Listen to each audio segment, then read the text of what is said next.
Hey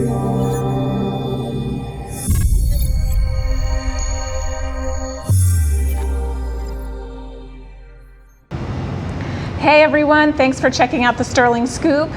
My name is Julie Bowman and I'm highlighting all of the fun things you can see, do, and eat in the Sterling area. And today I'm here at Ridgetop Coffee and Tea with Amanda. So Amanda, how did this all come about? This is one of my favorite places to come. So Ridgetop Coffee is a ministry of Riverside Church.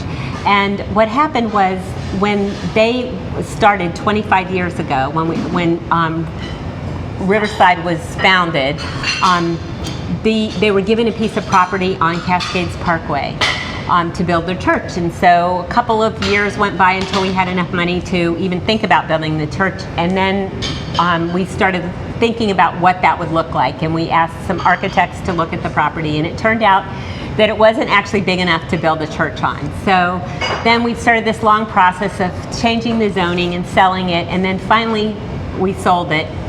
And we had this piece of money and we wanted to build a church somewhere. But we didn't want just a church that was busy on Sunday mornings and empty the rest of the week. We wanted somewhere that the community would gather and it would be a blessing to the community. So there are two ideas that were thrown out there, a coffee shop and a gym. Unfortunately, the coffee shop idea won out, or I wouldn't be here. But so then we had this money. We looked around and we decided to buy this building because we could get a lot for our money. And at that time, I was just one of the members of the committee that was looking at what the coffee shop would look like. And when we bought this building, and they said, "Okay, this is where the coffee shop's going to be." And I walked in and it was a sea of cubicles and drop ceilings, and it was so cold and like not a place that you would want to hang out. And I thought, oh my goodness, we're never going to be able to pull this off. But fortunately we had a great architect that worked with us, and a lot of people with great ideas, and we came up with this finally. We took out the drop ceilings and kind of built it out. And we people donated furniture, and we pulled apart pallets to make the front of the bar, and we just the whole church gathered together and worked really hard to pull this off. And here it is. So that's kind of how it came about. And so I think Riverside's a very special church that they want so much to be a part, to give something to the community. Yes, it's so homey and cozy here. If you haven't been, you walk in, you feel like you're at home. I mean, there's all different couches and tables to sit. It's just a warm, inviting feeling. Even if you don't drink coffee or tea, they have some other nice yummy treats. Yeah, there's lots of things to do. It's fun to come in and relax with a book, bring your laptop. They have games on the wall. You can bring your kids, and there is a whole play area back there for preschoolers, for little ones.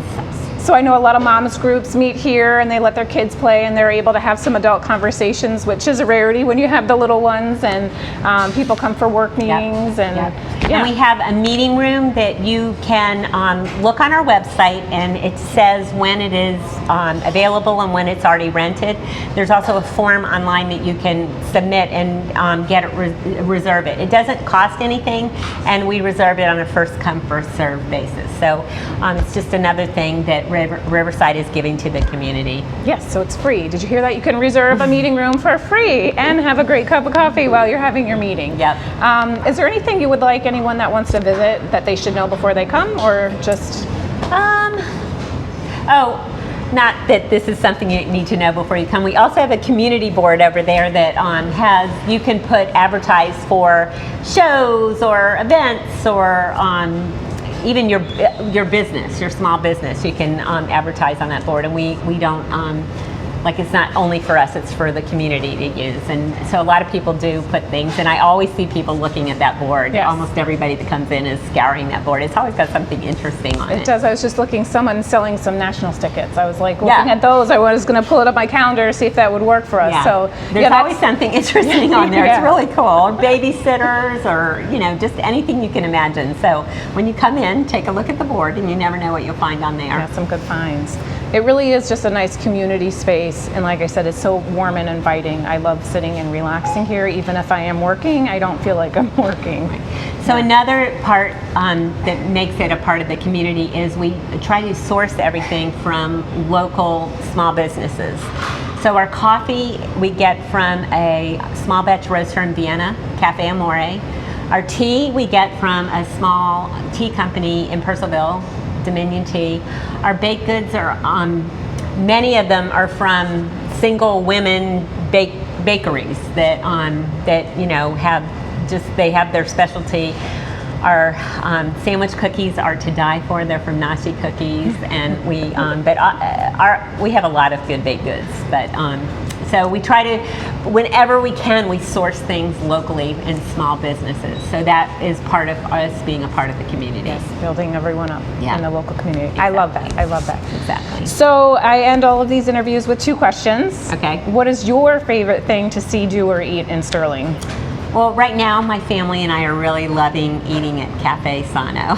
We love to eat there. We love sitting out on the patio, and they have really, really good salads. And I love their white pizza with arugula on top. It's really yummy. That sounds good. It's dinner time. I'm getting hungry. And if this is the last question, it's real estate related, but if you had $100,000 to do a crazy upgrade, either to your home or to the cafe, what would you do? Well, I probably should say something to the cafe, but I would do something for my home. We've lived in that house for a long time, like almost 20 years, and there's some definite things that we need to redo the bathrooms. But one thing I'd really like to do is put an extra bathroom in upstairs. It's an older home, and it has 5 bedrooms upstairs, but only 2 bathrooms.